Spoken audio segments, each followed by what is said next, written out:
In the 1800s, indigenous women in North America faced a profound transformation as colonization swept across their lands, bringing with it oppression that was often veiled by the promise of progress.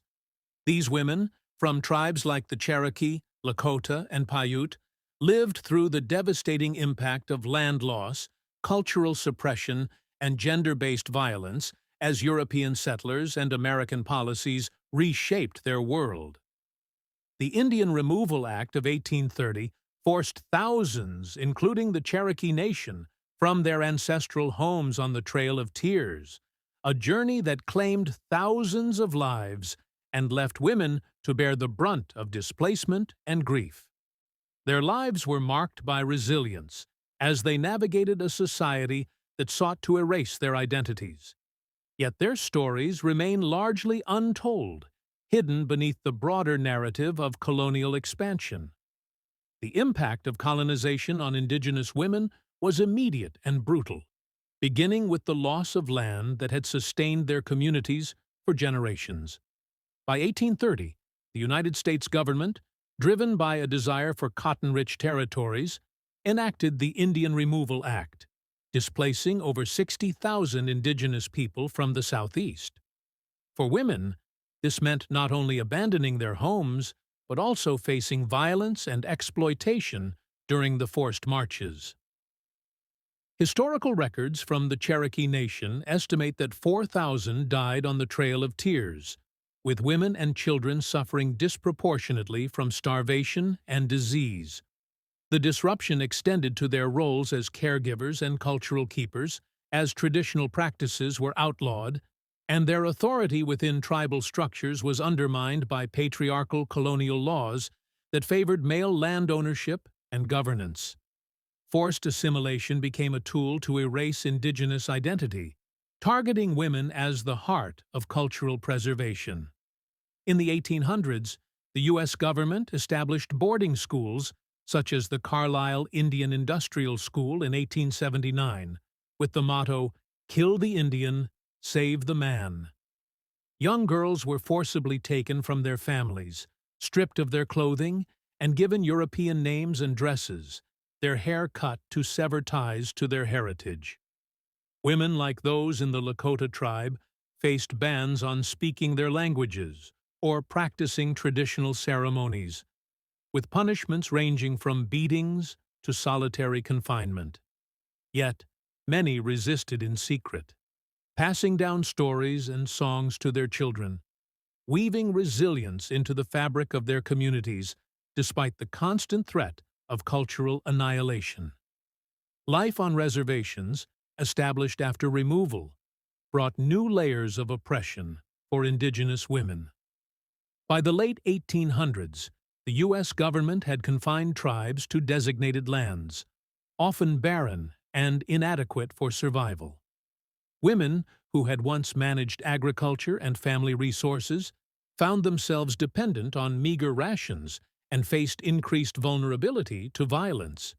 Historical accounts from the Bureau of Indian Affairs note that reservation policies disrupted traditional gender roles, leaving women exposed to exploitation by agents and settlers.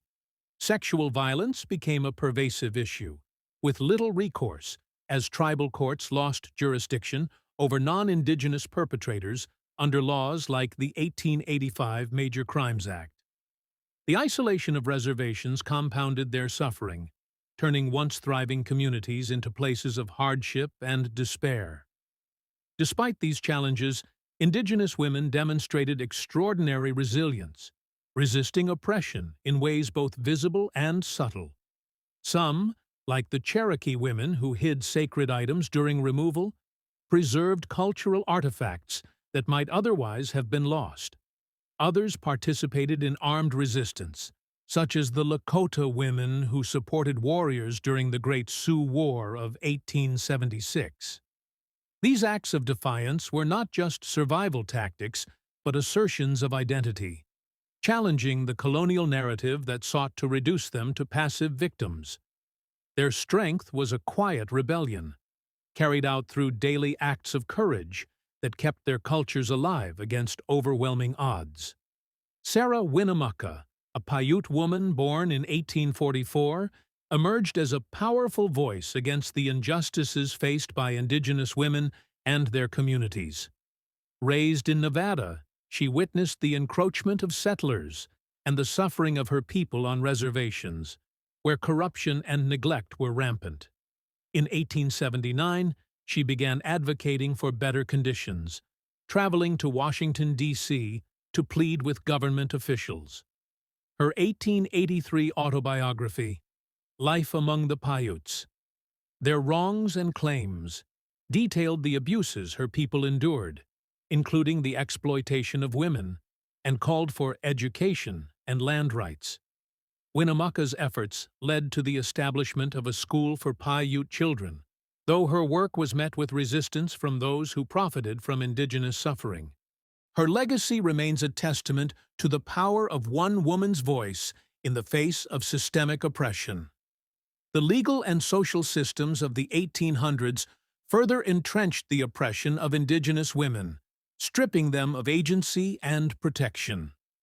The 1887 Dawes Act divided communal tribal lands into individual allotments, often assigning them to men and leaving women without ownership rights, a stark departure from many matrilineal traditions. Marriage to non-Indigenous men could result in loss of tribal membership, erasing women's connections to their communities. Reports from the period, such as those by the Indian Rights Association, document cases of women facing domestic violence with no legal recourse, as federal and state laws prioritized settler interests over Indigenous welfare. This systemic exclusion left women vulnerable, their voices silenced by a legal framework designed to marginalize them.